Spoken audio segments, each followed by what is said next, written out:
Janani जन्मभूमिश्च स्वर्गादपि गरीयसी।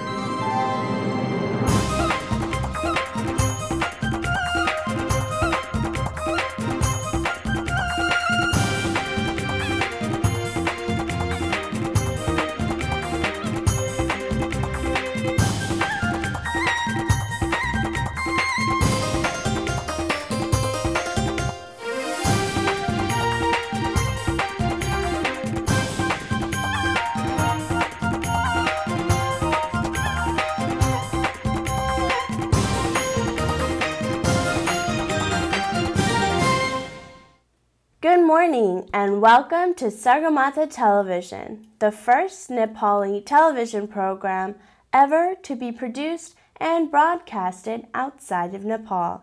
Sagarmatha is a Nepali name for Mount Everest, the highest mountain of the world. It is also known as the rooftop of the world. Namaste, my name is Shreyaska Vahal, your host for today's program. Before we begin, we would like to thank our wonderful underwriters for making Sagarmatha Television possible in part. Welcome back. As you all know, the first segment of our show is Bibit Sangalo, presented by Mr. Bipin Raj Upreti. This includes various topics such as local and other news from Nepal, Nepali community activities, a religious segment, legal discussion, and much more. Without further ado, let us welcome Mr. Bipin Raj Upreti with Bibit Sangalo.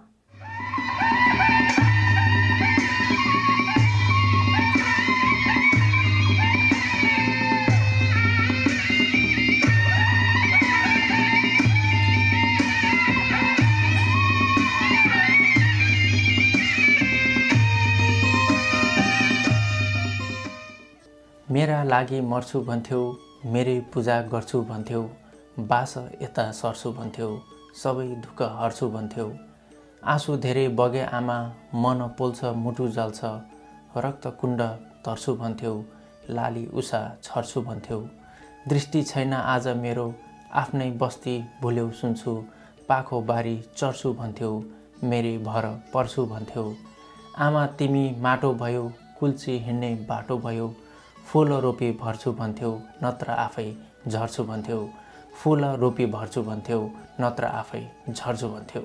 कवि मधुश्रीद्वारा लिखित यी कविताका केही हरफसहित आजको विविध सङ्गालो कार्यक्रमबाट म विपिन राजमूर्तिको नमस्कार। आदरणीय दर्शकवृन्द, आज अक्टोबर 13 तारिक सन् 2012, तदनुसार विक्रम सम्वत 2069 साल आश्विन 27 गते शनिबार त्रयोदशी तिथि। यहाँलाई स्वागत छ आजको विविध सङ्गालो कार्यक्रममा। दर्शकवृन्द, हाम्रो महान चाड विजया दशमी यो हप्ताबाट सुरु हुँदैछ। तसर्थ हामी हाम्रा सम्पूर्ण दर्शक महानुभावहरूमा शुभ विजया दशमीको उपलक्ष्यमा हार्दिक मङ्गलमय शुभकामना व्यक्त गर्दै आजको यो विविध सङ्गालो कार्यक्रम सुरु गर्न चाहन्छौँ। सदाझै एउटा नेपाली राष्ट्रिय गीतबाट। गीतको बोल छ देशले रगत मागे। देशले रगत मागे, मलाई बलि चढाओ, रोँदैनन् मेरे आमा, हुने पलेकी छोरी, रोँदैनन् मेरी आमा, हुने पलेकी छोरी।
यो थियो सगरमाथा टेलिभिजन पोखरा प्रतिनिधि घनश्याम लामिछानेबाट प्राप्त भोइस अफ पोखराबाट लिएको एउटा राष्ट्रिय गीत। उक्त भोइस अफ पोखरामा यो गीत विक्रम बरालले गाउनु भएको थियो।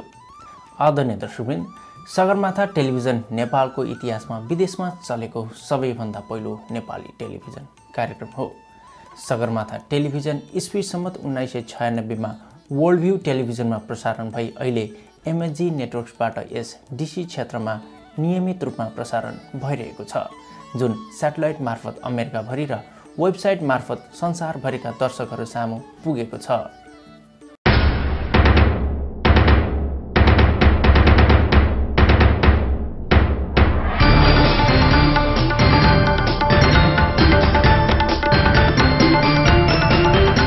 सगरमाथा टेलिभिजन तथा नेपाल दर्शन टेलिभिजन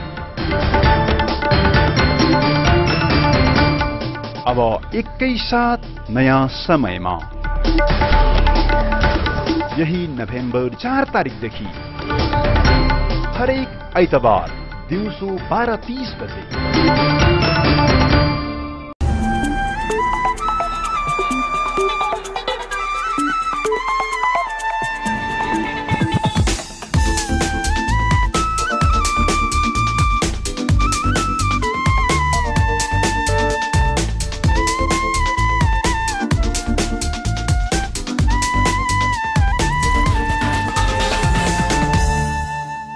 यो थियो हाम्रो दोस्रो प्रस्तुति नेपाल दर्शन टेलिभिजनको एक झलक। नेपाल दर्शन टेलिभिजन अहिले हरेक आइतबार दिउँसो 12:30 बजे यही एमएचजी नेटवर्कमा प्रसारण भइरहेको छ। नेपाल दर्शन टेलिभिजनको एक मुख्य उद्देश्य हो नेपालको परिचय विदेशीहरूलाई दिई उनीहरूलाई नेपाल घुम्न आकर्षण गर्नु, अर्थात् नेपालको पर्यटन प्रवर्धनमा सहयोग पुर्याउनु। दर्शकवृन्द, अब यहाँहरू समक्ष आउँदै हुनुहुन्छ गत हप्ताका विशेष समाचारहरूका साथ हाम्रा समाचार सम्पादक शर्मिला उप्रेती।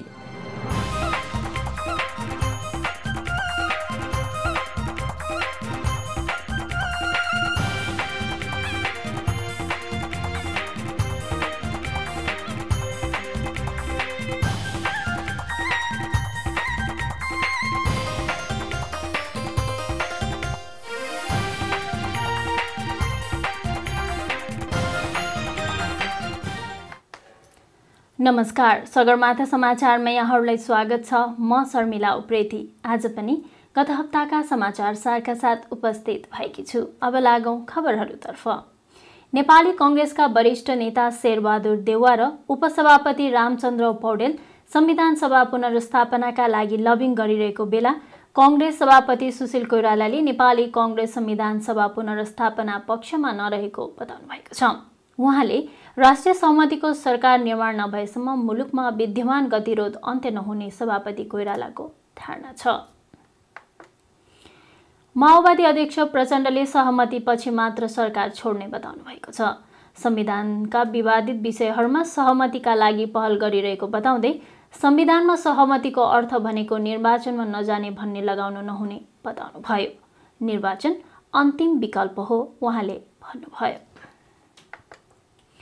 नेपाली कांग्रेसका नेता अर्जुन नरसिंह केसीले संविधान सभाको पुनर्स्थापना गरिए जनताप्रति ठूलो धोका हुने बताउनु भएको छ। उहाँले अदालतले दलहरूलाई ताजा जनादेशमा जान निर्देशन दिइसकेकाले फेरि त्यसको पुनर्स्थापना गर्नु भनेको अलोकतान्त्रिक र कानुनको अपमान हो भन्नुभयो। नेता केसीले दलहरूले अन्यललाई निकास दिन सहमति कायम गरी अघि बढ्नुपर्ने बताउनुभयो। नेकपा एमालेका अध्यक्ष झलनाथ खनालले एकीकृत माओवादीको नेतृत्वमा सहमतीय सरकार बन्न नसक्ने स्पष्ट पार्नु भएको छ। अध्यक्ष खनालले सहमतीय सरकार माओवादी बाहेक जसको नेतृत्वमा बन्न सक्ने बताउनु भएको छ। उहाँले अहिलेको सरकार सबैभन्दा राष्ट्रघाती र असफल रहेको बताउँदै अबको निकास भनेको संविधान सभाको निर्वाचन भएको उहाँले बताउनुभयो। नेकपा माओवादीका अध्यक्ष मोहन वैद्यले प्रचण्ड र बाबुरामले क्रान्तिप्रति विश्वासघात गरेको बताउनु भएको छ। उहाँले संविधान सभा पुनर्स्थापना वा निर्वाचन सम्भव नभएको बताउँदै राजनीतिक निकासका लागि गोलमेज सम्मेलन गर्नुपर्नेमा उहाँले जोड दिनुभयो। एकीकृत माओवादी, नेपाली कांग्रेस, एमाले सत्ताको लुछाचुँडीमा लागेको स्पष्ट पार्दै प्रधानमन्त्री डाक्टर बाबुराम भट्टराईलाई सत्ताको मात लागेको आरोप समेत उहाँले लगाउनुभयो। विघटित संविधान सभाका अध्यक्ष सुभाष चन्द्र नेवाङले प्रमुख दलहरू मोर्चाबन्दी छोडेर सहमतिमा नआए त्यो मुलुकको लागि दुर्भाग्य साबित हुने बताउनु भएको छ। उहाँले आरोप प्रत्यारोप तथा मोर्चाबन्दी छोडेर तत्काल दलहरूलाई सहमतिमा आउन आग्रह समेत गर्नुभयो। निर्वाचन आयोग समेत चाँडै पदाधिकारी विहीन हुने भएकाले तत्कालीन राजनीतिक सहमति गरेर संवैधानिक रिक्तताको अन्त्य गरिनुपर्नेमा उहाँको जोड थियो। संयुक्त राष्ट्रसङ्घले गम्भीर मानव अधिकार उल्लङ्घन दोषीहरूलाई बढुवा गर्ने नेपाल सरकारको निर्णयमा आपत्ति जनाएको छ। एकीकृत माओवादीद्वारा सञ्चालित 10 वर्षे द्वन्द्व अवधिमा नेपालमा भएका गम्भीर मानव अधिकार हनन तथा अन्तर्राष्ट्रिय कानुनका घटना समेटेर जेनेवामा सार्वजनिक गरिएको नेपाल कन्फ्लिक्ट रिपोर्टमा दुवैको बढुवा निर्णयप्रति चिन्ता व्यक्त गरिएको छ। सरकारले केही हप्ता अघि मात्र कुबेर सिंह राणालाई अतिरिक्त प्रहरी महानिरीक्षकबाट प्रहरी महानिरीक्षक र राजु बस्नेतलाई महासेनानीबाट सहायक रथीमा बढुवा गरिएको थियो।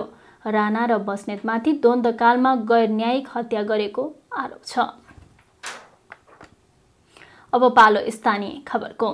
Nepal women's global network NWGN ले वाशिंटन DC स्थित अमेरिकन विश्वविद्यालयमा आफ्नो तेस्रो सम्मेलन सम्पन्न गरेको छ। सहकारिता र सक्रियताद्वारा महिला सशक्तिकरण भन्ने नाराका साथ सम्पन्न उक्त कार्यक्रममा संस्थाकी अध्यक्ष विष्णु थापाले सबैलाई स्वागत गर्नुभएको थियो भने उपाध्यक्ष विभा रञ्जितले कार्यक्रमका बारेमा जानकारी गराउनु भएका थियो। अमेरिकाका लागि नेपाली महामहिम राजदूत डाक्टर शङ्कर प्रसाद शर्माको प्रमुख आतिथ्यमा सम्पन्न उक्त कार्यक्रममा अमेरिकाका महावाणिज्य दूत प्रेम राजा महतको समेत उपस्थिति रहेको थियो। सो कार्यक्रममा विभिन्न नेपाली सङ्घ संस्थाका प्रतिनिधिहरू, अन्तर्राष्ट्रिय सङ्घ संस्थाका प्रतिनिधिहरू तथा स्टेट डिपार्टमेन्टका प्रतिनिधि लगायतले सम्मेलनको शुभकामना सहित महिला सशक्तिकरणका बारेमा विचार व्यक्त गरेका थिए। कार्यक्रममा नेपालबाट आमन्त्रित आमाको घरकी सञ्चालक तथा समाजसेवी दिल सुभाष श्रेष्ठले गर्नुभएको कार्यको सम्मान गर्दै उहाँलाई अभिनन्दन समेत गरिएको थियो। समाचार सावार सोलिडारिटी खबर.com, नेपालकुवेत.com, नागरिकन्युज.com, अनलाइनखबर.com तथा जनपुकार.com। हस्त दर्शकवृन्द, आजलाई समाचार सार यति नै। अन्य समाचारका साथमा हाम्रो पुनः भेट हुने नै छ। मलाई पनि आज्ञा दिनुहोस्। नमस्कार। यहाँहरू हेर्दै हुनुहुन्थ्यो सगरमाथा समाचार सार। आदरणीय दर्शकवृन्द, गत शनिबार अक्टोबर 6 तारिकका दिन the association of Nepali Terain in America एन्टाले वाशिंटन DC क्षेत्रमा आफ्नो संस्थाको दोस्रो सम्मेलन सम्पन्न गरेको थियो। तब प्रस्तुत छ उक्त सम्मेलनको एक रिपोर्ट। गत शनिबार अक्टोबर 6 तारिक association of Nepali Terain in America एन्टाले आफ्नो दोस्रो महाधिवेशन संयुक्त राज्य अमेरिकाको राजधानी वाशिंटन DCमा सम्पन्न गरेको थियो। Empowering Madhesis in America through networking नाराका साथ सम्पन्न उक्त महाधिवेशनको पहिलो चरण समुद्घाटन कार्यक्रमको साथ सम्पन्न भएको थियो। एन्टाका निवर्तमान अध्यक्ष डाक्टर विनोद शाहको अध्यक्षतामा सम्पन्न सो कार्यक्रमका प्रमुख अतिथि अमेरिकाका लागि नेपाली महामहिम राजदूत डाक्टर शङ्कर प्रसाद शर्मा हुनुहुन्थ्यो। कार्यक्रमको उद्देश्यका बारेमा जानकारी दिँदै एन्टा संस्थापक सदस्य ललित झाले कार्यक्रमको सञ्चालन गर्नुभएको थियो। As I go, I see some of you I have not seen in years. Some of you probably I would have never known that you're here. And again, every time I meet some new faces, there's some old faces that I would not have seen, and it again comes back to being how grateful I am. स्थानीय विभिन्न संस्थाका प्रतिनिधिहरू लगायत अमेरिकाका विभिन्न राज्यहरूबाट समेत प्रतिनिधित्व रहेको उक्त महाधिवेशनमा एन्टा DC शाखा अध्यक्ष धर्मेन्द्र ठाकुरले स्वागत गर्नुभएको थियो। सो कार्यक्रममा NRNA ICC पूर्व महासचिव तथा एन्टाका संस्थापक अध्यक्ष रतन झाले एन्टाको जन्म तथा उद्देश्यका बारेमा जानकारी दिँदै सम्मेलनको सफलताको कामना गर्नुभएको थियो। You should always ask any time you join an organization, whether it is ENTA or some other organization, always ask, am I going to profit from this? See, any time you associate with an organization, it has to be profitable. Take my word. Otherwise, do not join. It is waste of time if you have to do that. Profit in the sense that it is not always monetary. Profit in the sense that, is it growing? Are you better off? Are you going to be better off in due time professionally? Are you going to be better off by, having a, let's say, good public speaker? Are you going to be better off in a business term, entrepreneurship, in a charity wise? Are you going to be better off? You have to think that. And if you cannot profit from an organization, please don't be part of it. त्यसैगरी NRN NCC USA उपाध्यक्ष doctor विद्या रञ्जितले समाजसेवी दिलशोभा श्रेष्ठज्यूको सम्मान कार्यक्रमका बारेमा जानकारी दिँदै एन्टा सम्मेलनको सफलताको कामना गर्नुभएको थियो। So it's again to work together, to collaborate together is very, powerful, and united we stand. And today we're able to, bring Dilshobhaji and we, although we live here in the U.S., I know all of us, the reason we're here is one of the main reason here is our love for Nepal. And that is why we're here. So, we cannot do all the work in Nepal, but Dilshobhaji, she's doing the work there. कार्यक्रमका अर्का वक्ता एएनएका अध्यक्ष छेवाङ शेर्पा लामाले एन्टाले 50% लगानी गर्ने विकास कार्यक्रमहरूमा एएनएले समेत 50% सहयोग गर्ने प्रतिबद्धता व्यक्त गर्नुभएको थियो। एएनएले हाम्रो तराईको लागि के गर्न सक्छ, पहाडको लागि के गर्न सक्छ, केटीको लागि के गर्न सक्छ, केटाको लागि के गर्न सक्छ, विद्यार्थीको लागि के गर्न सक्छ। हाम्रो जवाब तपाईहरु जे गर्न सक्नुहुन्छ त्यति हामी गर्न सक्छौं। अर्थात् यदि आन्टाले कुनै पनि प्रोजेक्ट तराईवासीको लागि ल्याउन चाहन्छौ भने सक्नुहुन्छ र एएनएलाई चाहिँ त्यो पेश गर्नुहुन्छ भने फन्डिङमा हामी पनि 50% म्याच गर्छौं। त्यसैगरी कार्यक्रमका अर्का वक्ता एनआरएन एनसीसी यूएसए का अध्यक्ष प्रहलाद केसीले एन्टा सम्मेलनको सफलताको कामना गर्दै एनआरएन को गतिविधिका बारेमा जानकारी दिनुभएको थियो। As you all know, NRN NCC of USA is an advocacy and national umbrella organization for all the Nepali of the USA. Our resources, we harness. Our main goal is, I want all of you to understand, we harness and collect the NRN powers and resources to mobilize hundreds of thousands of NRN to integrate and transfer the social and economic development in Nepal and Nepali people who are living in the USA. अर्का वक्ता एन्टाका संस्थापक अन्नपूर्ण देवले आफू जुनसुकै देशमा बसे पनि आफ्नो पहिचान बनाउनु पर्ने बताउनु भयो। We care for Nepal, so we take care of them, try to take care of them however we can, but we have limited life here. We work, we earn, we eat, so we do something what we do. But also our identity in US where we live, where we belong now, we're citizens here. So we have some responsibility to do things here. And not just to do for America, we're American, but also to keep our identity in America. Unless we do something here, we're always just Nepali and American citizens. We have to show our identity here by putting our time and effort to the country, to the land where we stayed. त्यसैगरी NRN ICC regional coordinator Mukesh सिंहले संस्थाको कमी कमजोरीहरूलाई औल्याउँदै त्यसमाथि ध्यान दिएमा संस्था अगाडि बढ्ने कुरामा जोड दिनुभएको थियो। सर्टेन इश्यू सर की छै कि नेपाली आज होल के भी तराइयो के इश्यू छै। जेना एकटा सबसे बड़का बात अखनी हम देख रहल छियै, ई पूरा नेपालीये के इश्यू छै। आ ओइ में तराइयो के महिला सब जे जा रहल छथिन मिडिल ईस्ट में काज करेला, वही में अब्यूज सब देख रहा छियै, वही में ओकर सबके हरासमेंट सब देख रहा छियै। हम सब यूनानी से बहुत डील कर रहा छी बारे में। एहन ये इश्यू में, एहन ह्यूमैनिटेरियन इश्यू सब में हमारा लगे कि आन्टा बहुत रोल कर सके। त्यसैगरी स्थानीय संस्थाको प्रतिनिधि अमेरिका नेपाल सोसाइटी एएनएस का सचिव मुक्ति दवाडीले डीसी क्षेत्रमा सबैलाई स्वागत गर्दै अधिवेशनको सफलताको कामना गर्नुभएको थियो। तपाईको यो एन्टाको दोस्रो महाधिवेशन सफल रहोस्, नेपालको समृद्धि, विकास र प्रगतिको दिशामा कसरी अगाडि बढाउने भन्ने हिसाबमा तपाईँहरूको यो महाधिवेशनले एउटा सन्देश अगाडि ल्याओस्, बाहिर आओस् भन्दै वासिङटन डिसीमा यहाँलाई एकचोटि फेरि स्वागत गर्दै बोल्ने अवसर दिनुभएकोमा धन्यवाद। सो कार्यक्रममा नेपालबाट आउनुभएकी आमाको घरका सञ्चालक तथा समाजसेवी दिलशोभा श्रेष्ठको समेत उपस्थिति रहेको थियो।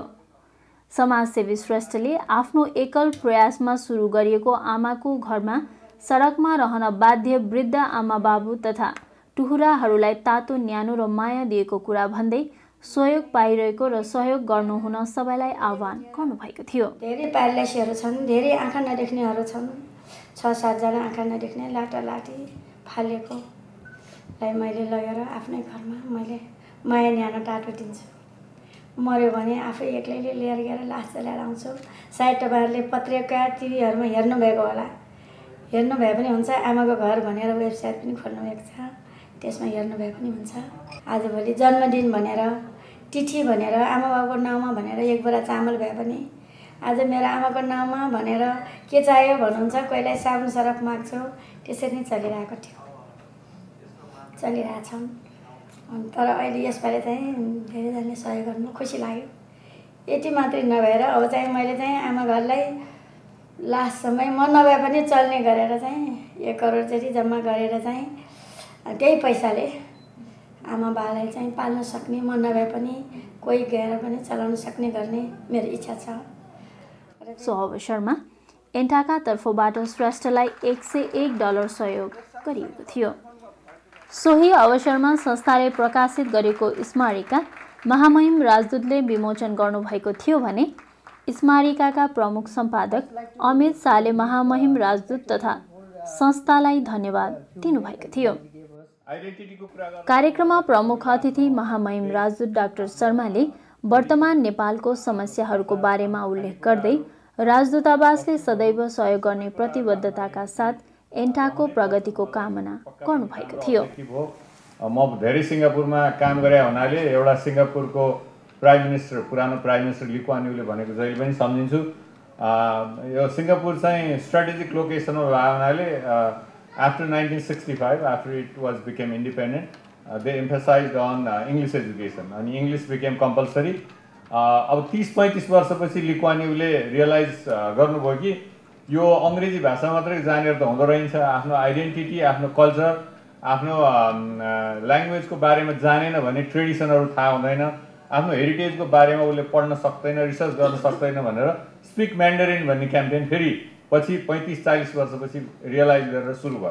त्यसमा इट्स भेरी इम्पोर्टेन्ट आफ्नो आइडेन्टिटीलाई एउटा प्रमोट गर्नलाई, प्रिजर्भ गर्नलाई यी कुराहरू अत्यन्त आवश्यक छ जस्तो मलाई लाग्छ। तराई के वासी कहो हम सब मधेसी छी, नेपाली कहो तो हम सब नेपाली छी, हम सब कोई एक ही साथे छी।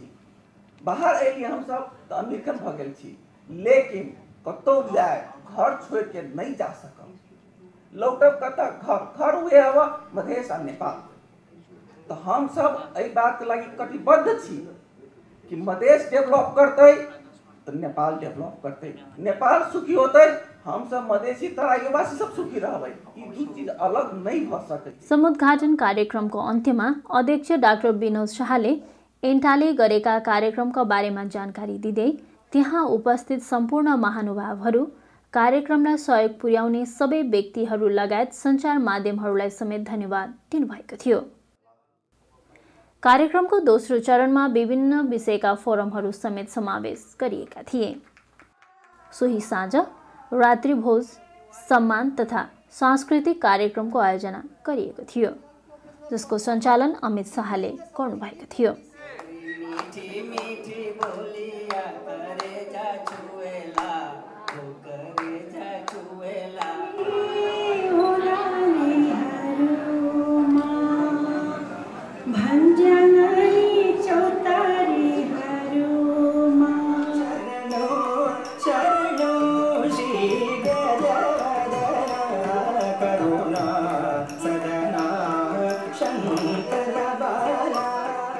करो भैया बन के किसनमा, खेती करो भैया बन के किसन।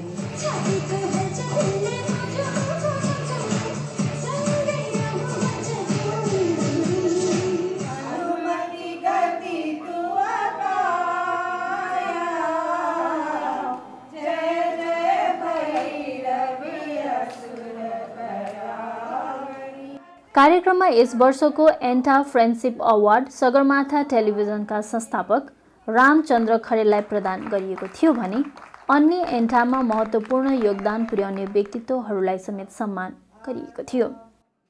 कार्यक्रमको अन्त्यमा निर्वाचन कमिटीले ललित झाको अध्यक्षतामा 2 वर्षका लागि नवनिर्वाचित नयाँ कार्य समितिको घोषणा समेत गरेको थियो।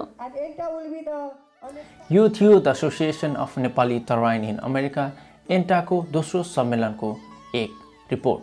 त दर्शकवृन्द, अब पालो छ केही सामुदायिक सूचनाहरूको।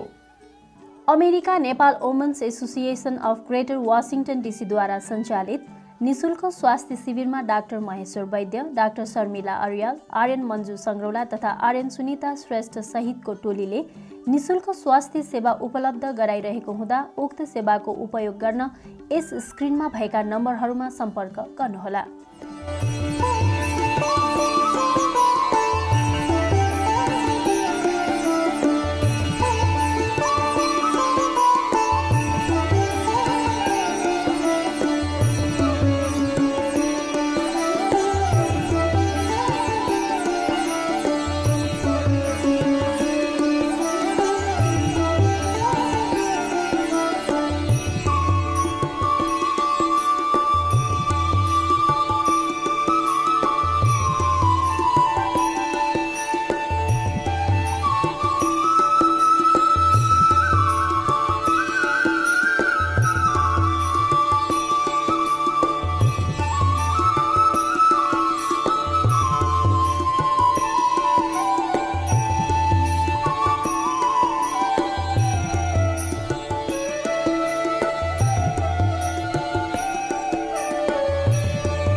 सगरमाथा टेलिभिजन तथा नेपाल दर्शन टेलिभिजन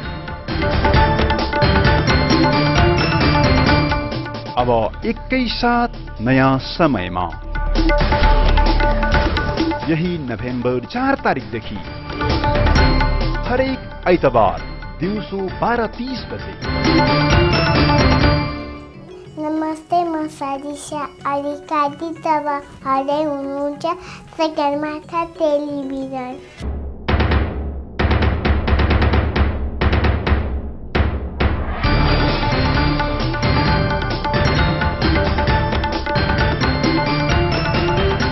सगरमाथा टेलिभिजन तथा नेपाल दर्शन टेलिभिजन अब एकैसाथ नयाँ समयमा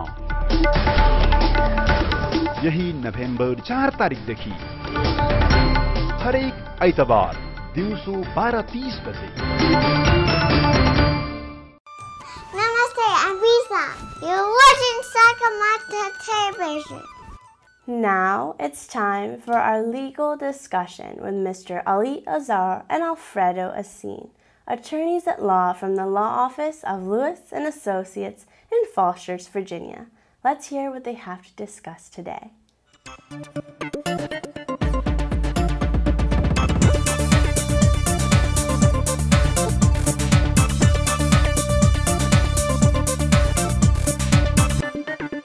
Namaste viewers, this is Ali Azar. Namaste viewers, this is Alfredo Asin, and you're watching us on Sagamarta Television, and we're here from the law offices of Lewis & Associates in Falls Church, Virginia. Okay, Alfredo, I wanted to revert back to some of the questions that are raised by the viewers specifically of this program, and one of the questions we get repeatedly is asylums. A lot of people know what asylums are, but they don't really understand what the process is. So I was wondering if you could shine a little bit of light on what are the basic eligibility requirements, who would be a good candidate, and when should one really file? Sure thing. Asylum essentially is a creature of international treaty. Right. You're basically asking the United States that you're not safe in your country, whether by your belonging in a particular social group, your political affiliations, things like that. You're being persecuted, essentially. What if things are bad in my country and I got robbed? You got robbed? Well, again, you have to have a credible fear of imminent harm. Okay. Right? So, in other words, it's pretty much that you're going to be killed if you remain in your country. So it cannot be anything which is just a random act of violence or the criminal or the political situation of a country. It has to be something geared at the individual specifically. Right. Okay. Right. Okay. Right. So, for example, if you were at a soccer match and you were caught up in the middle of a mob that was burning cars, that's not going to get you asylum. Okay. However, if you happen to be part of its particular religion, what if they don't allow me to wear short shorts? How about that? And I don't mean me, but we do get these questions as out of place these questions may sound. We do get people who say, hey, I'm not able to wear what I want to wear in my culture. So what about that? Well, and again, I mean, that's not quite going to meet the bar for filing for an asylum. Sure. So what does one need to do to meet an asylum claim? Well, to meet an asylum claim, what are the eligibility requirements? Well, basically, once you get to the United States, you have 1 year, exactly 1 year to file for asylum. And generally, you're going to want to meet with an attorney before you proceed with this, because there are a lot of steps that go into preparing the petition. But okay, in addition to the 1 year, you're going to have to show that the United States was the first country that you came to from your country. What does this mean? This doesn't mean that you need to take a direct flight to the United States. However, you can't. A lot of people, for example, you're leaving your country. There's no direct flight to the U.S. Maybe there'll be a stop in the UK, Canada, or whatever. As long as you don't leave the airport, right? You're just there transitioning to another flight. You should be fine. However, the second you step soil in another country, that's usually going to present a hurdle for you to overcome in the U.S. And again, Alfredo, I think what's important for the viewers is to understand the rationale. The idea is if you're running for the fear of your life, then you'll take refuge in the first place, not conveniently go through on a trip through 15 different countries before you land in the U.S., because then it's more out of choice than out of compulsion. Correct.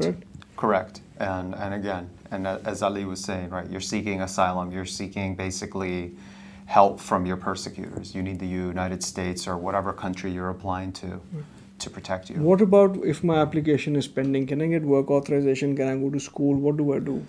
Once you file your application for asylum, you have to wait 180 days before you can apply for a work authorization. So if your petition is pending for that long, then you can apply for work authorization, and you'll get the authorization after 180 days.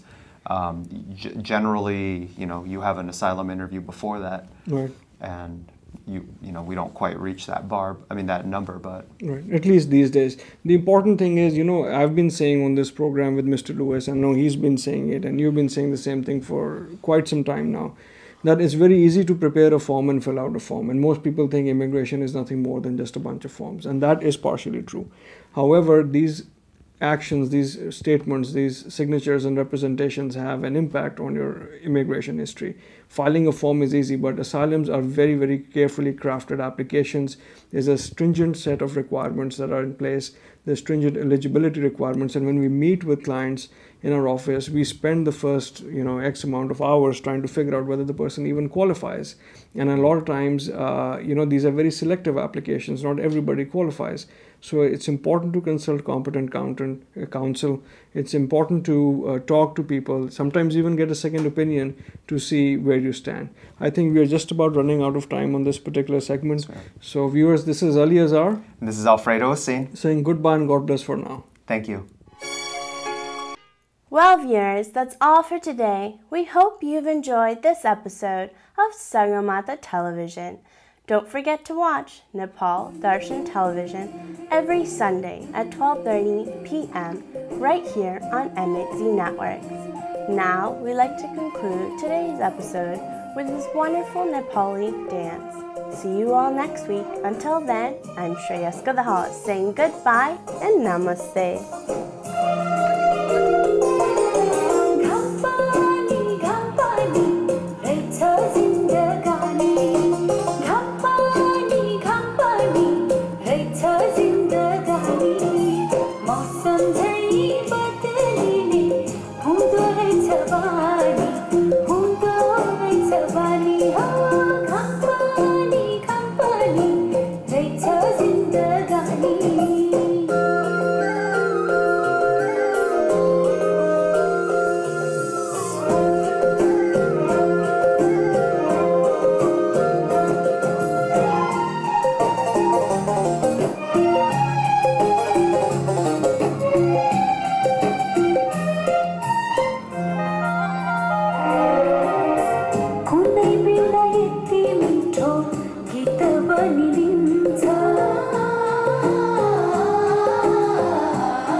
कहिले भने निराशामा निराश थपिदिन्छ